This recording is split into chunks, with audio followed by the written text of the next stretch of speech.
Timbog ang isang high-value individual matapos makumpiskahan ng halos 750,000 pisong halaga ng iligal na droga at isang baril sa ikinasang buy-bust operation. Arestado ang suspect na kilala sa alias na Igan matapos masamsama ng humigit kumulang 110 gramo ng hinihinalang shabu sa isinagawang buy-bust operation ng City Drug Enforcement Unit ng Cagayan de Oro City Police Office. Katuwang ang City Mobile Force Company at PIDEA Regional Office 10, bandang alas 7 ng gabi noong Pebrero 3, 2026 sa isang pension house sa Upper Carmen, Cagayan de Oro City.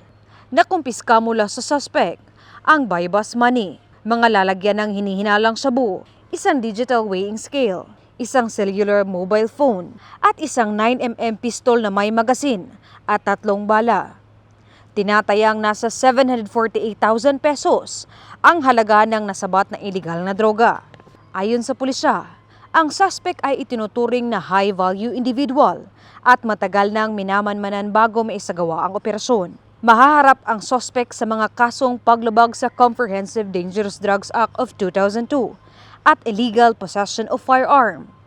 Kasalukuyang nasa kustodiya na ng City Drug Enforcement Unit ang suspect para sa dokumentasyon at pagsasampa ng kaukulang kaso, habang ang mga nakumpiskang iligal na droga ay isa sa ilalim sa pagsusuri bilang ebidensya.